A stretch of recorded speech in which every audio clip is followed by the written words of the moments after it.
So Nimco Ali, first of all, thank you very much for joining Dün Bugün Yarın, which means yesterday, today, tomorrow. Welcome to our show. Thank you for having me. I want to start with your past, with what has led you to become an activist, a very successful activist indeed. At the age of 7, I know that with you and your family flew from Manchester to England, to Djibouti in East Africa for vacation. And there you went through an unimaginable, a terrible experience, the FGM, female genital mutilation. Could you tell us a little bit about your experience to our viewers for them to know what you went through? Yeah, so thank you for having me. I was in Djibouti. We were in Somaliland at the time, and the war broke out, and then we went to Djibouti. And then on the way back from there, I had FGM, which is, as you said, female genital mutilation.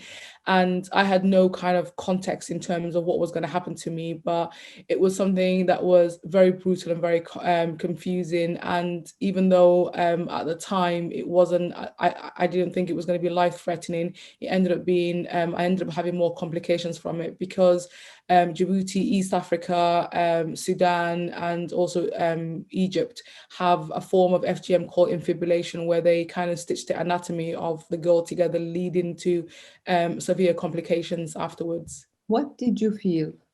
What was your reaction to this?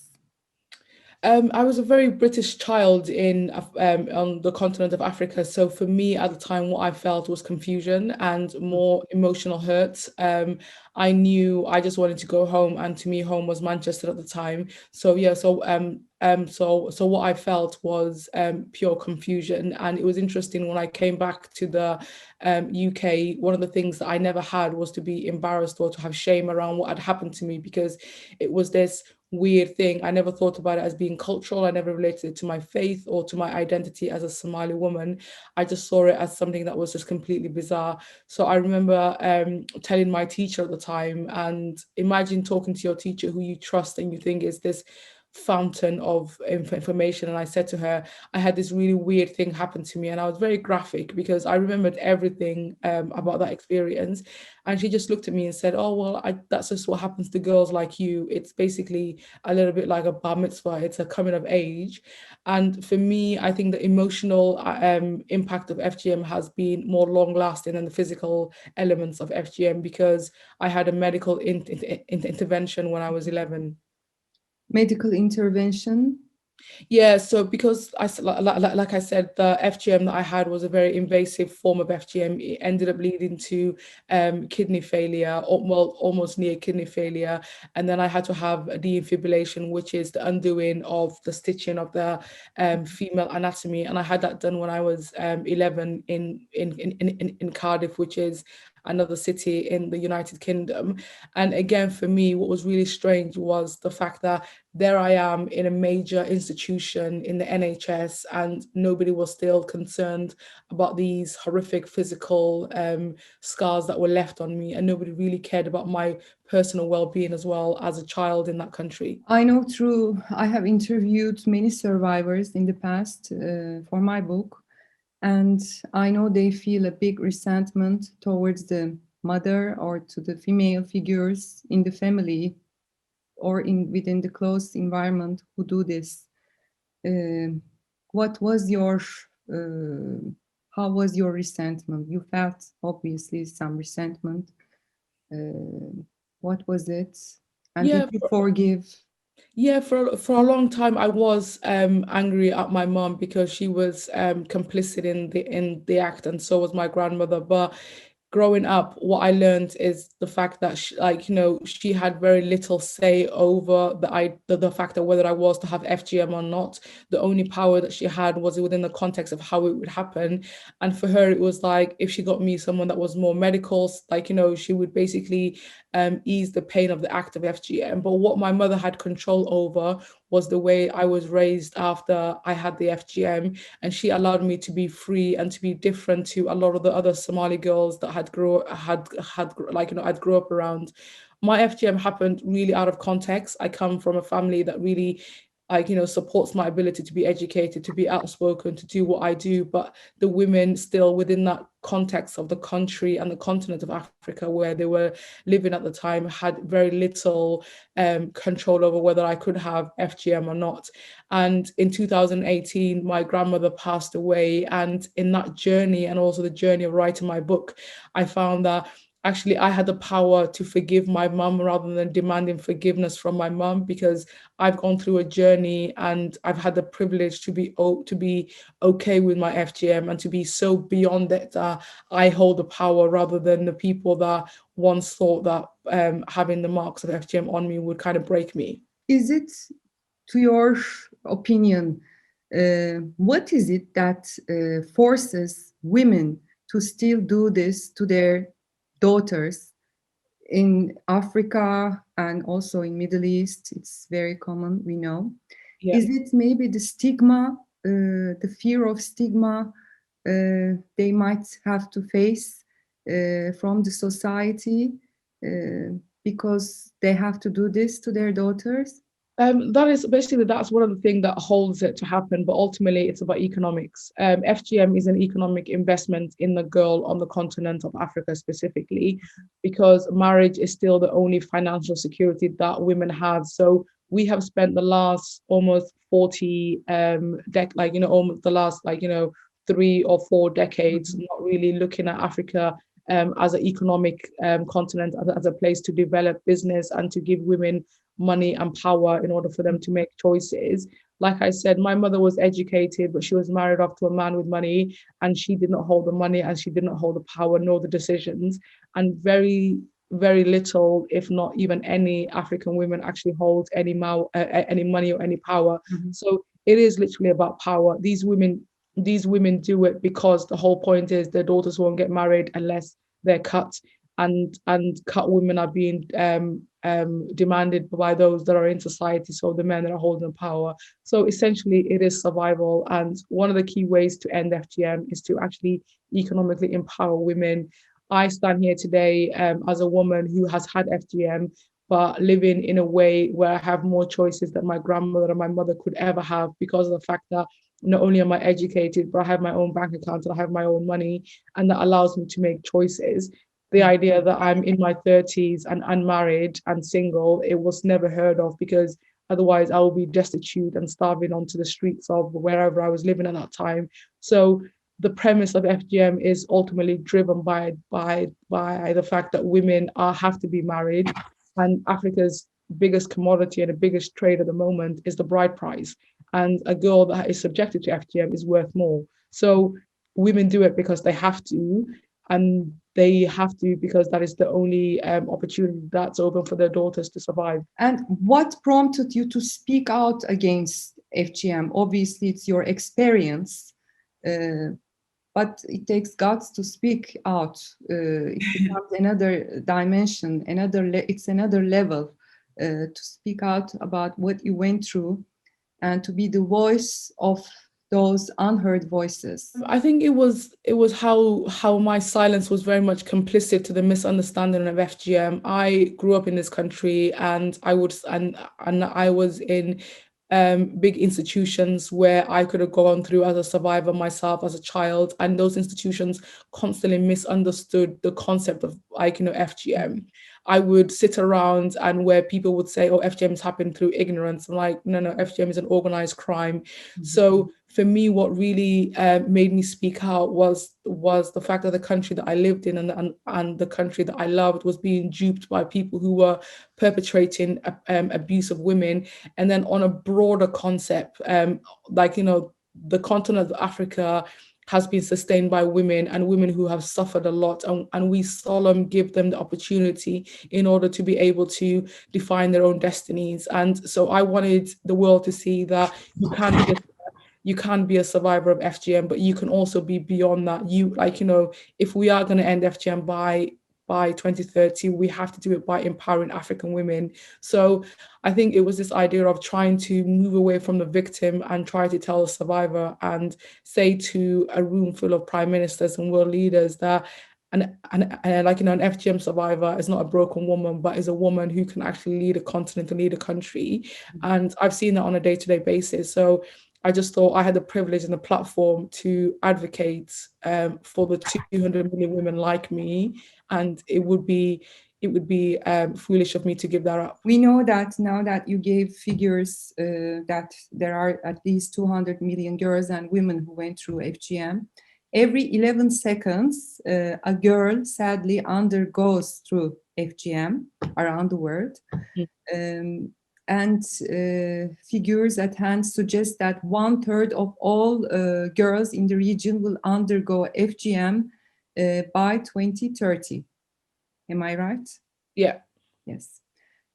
First of all, how do you evaluate these numbers? Then I will come up to your foundation and we will hear what you do through the 5 foundation. Yeah, so those numbers are stark, but I think the best way to eat an elephant, as they say in the UK, is bit by bit. So I think, like, if we think one girl, one generation, the whole point is not about saving the 70 million, but saving one girl and saving that generation. It is a tangible way to actually do that. But the idea that there are 70 million girls who can be cut between now and 2030 should shock us all. And we've seen, like, that COVID has had a massive impact on the rates of FGM, where in places like Kenya, we had 4,000 girls cut in 1 month. And that's 4,000 generations. So if we look at it in that way, I think we need to humanize the numbers.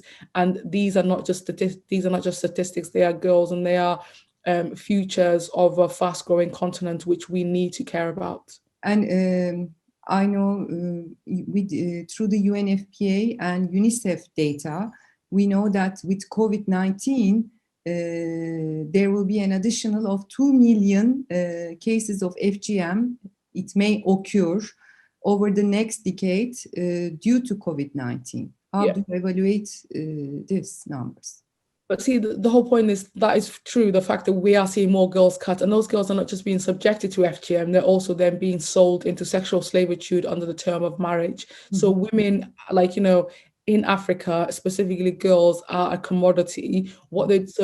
As livelihoods, like, as we've seen across the world, that COVID has impacted livelihoods, where other countries had looked at furloughs or raising taxes or other kind of things. African communities have started to look at selling their girls, and a woman that has had FGM is worth more. And I think that is what the international community needs to understand, is that FGM is not happening through ignorance. It's not happening to prevent anything. FGM is happening because the value of women is to be sold, and this is an added value. So there's an economic conversation that we need to have, and I think people are very much they shy away from the concept of looking at economics within the continent. But women are part of the GDP, and it's at a local level that the women are being valued as things to exchange with, rather than at a national level as assets of the state. Nimco, Ali, you are the co-founder of and CEO of the 5 Foundation, which you have initiated, I think, 2 years ago in 2019. It's a global partnership founded in 2019 to end female genital mutilation.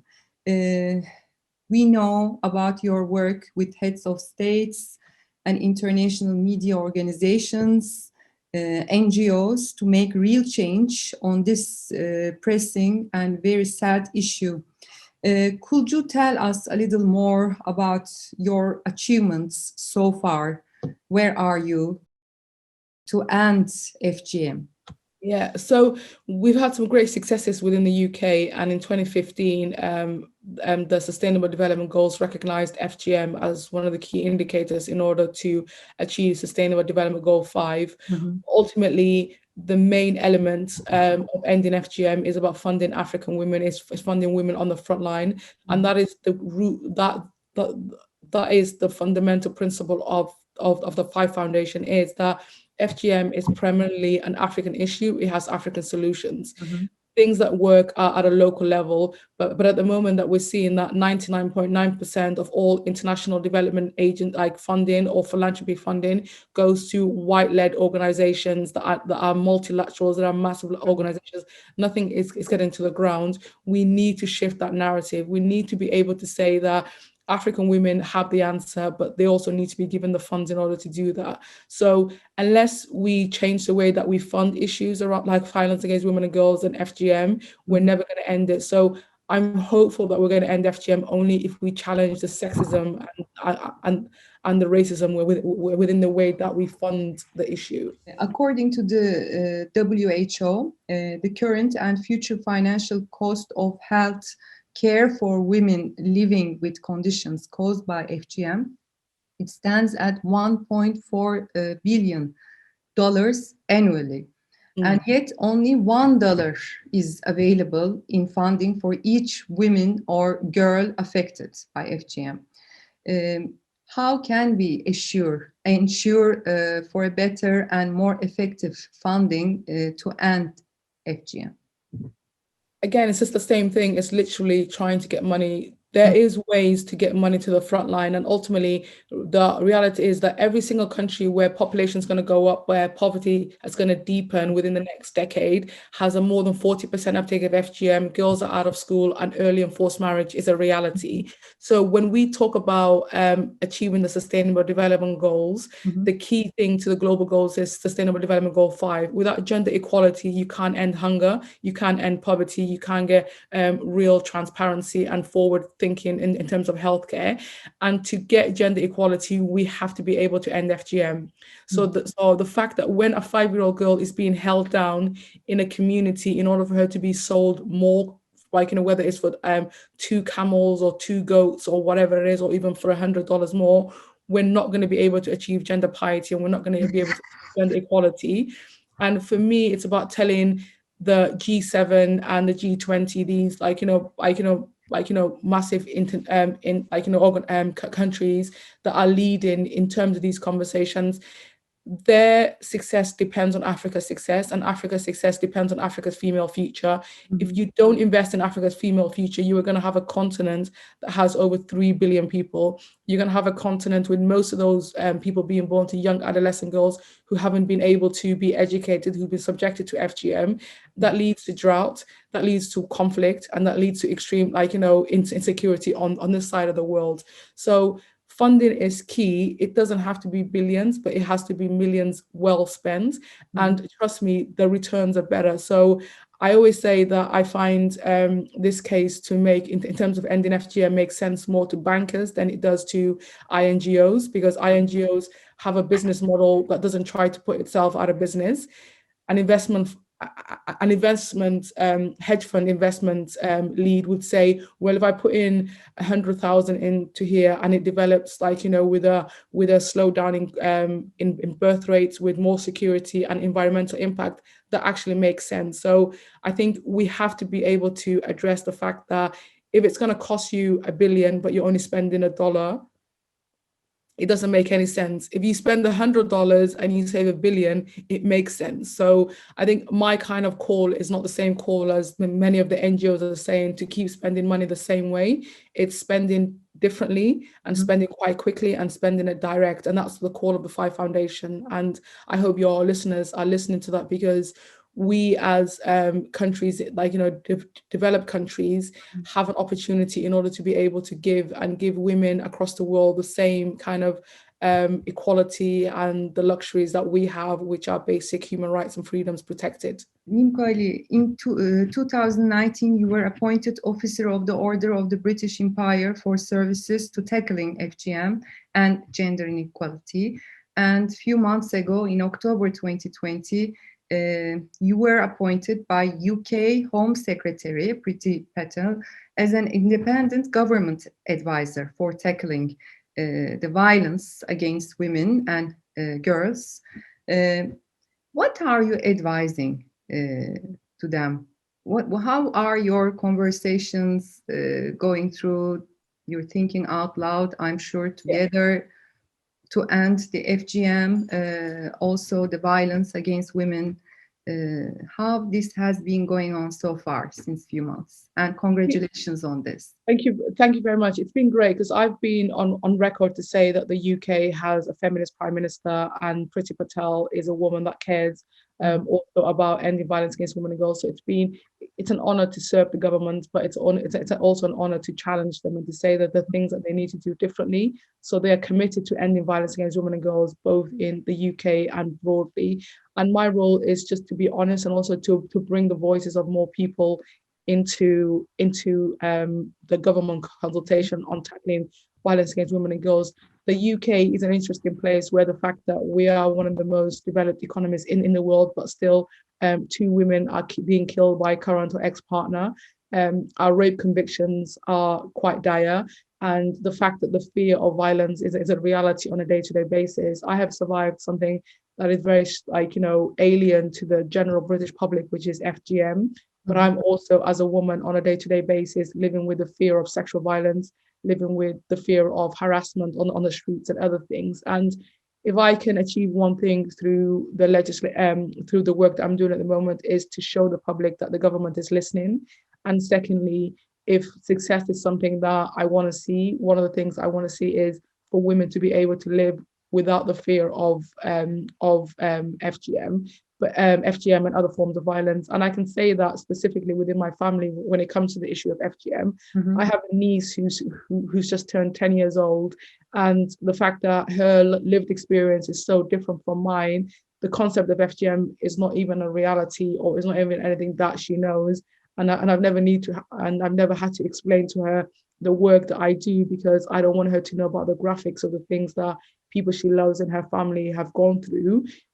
Consider that, like, within one generation, when I was her age, I was close to death because of the complications of FGM. So I do think change is possible, but it's not inevitable, and we have to keep pushing people. And even if that means we have to push my own government, I'm more than happy to do that.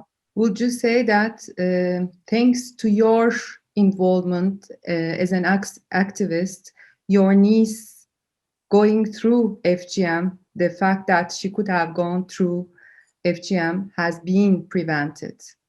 No, definitely. And that's because a lot of great women. So I stand on the shoulders of incredible African women and activists who came before me. But we were able to add FGM to the Children's Act last year in 2019. And even that was strange, the way that it happened, because it was happening through a simple way of trying to get it through Parliament, but somebody objected. So it was another member of the Conservative Party actually objected to this being added.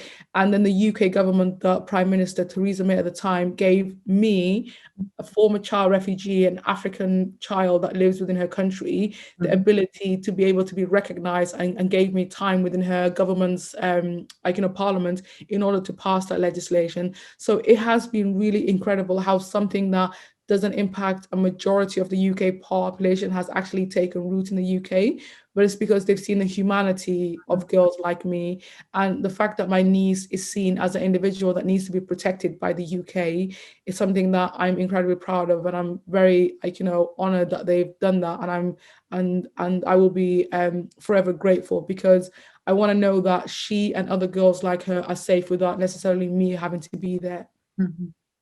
I'm proud of you too. We are proud of you too. Last question is just a definition. What is the definition of being a survivor? What is a survivor in your own words? I think so my experience of survival has been acceptance. I think I've learned to kind of travel through many spheres of my life, having to carry the scars of FGM, but never allowing it to define me. I always say that FGM was meant to break me, but it made me the loudest person in the room. So I think it's always been defiant in the face of something that is so horrific, and not allowing it to define you. But I also don't want to put that as the template for all survivorhood. It's like, I think everybody has their own experience. And in saying that, I would say trying to be vulnerable is quite key, because I think the mistake that I made, even I survived, and I definitely never allowed FGM to define me, was to try to be strong at every point. I don't we're not superhuman, and I think the key to real success and being able to live successfully as a survivor is to understand when to ask for help, and to see nothing wrong with being vulnerable. So I think that's one of the things I would give to survivors is that, there is a lot of strength in being vulnerable. Mhm. Nimco Ali, thank you very much for this interview. I know you're very busy this week, especially because it's the special day of the year to say no to FGM on the 6th. This interview will be broadcasted on the 7th of February on Sunday in the Turkish television TGRT. Thank you very much. Thank you very much. Thank you for all you're doing as well. Thank you. Thank you.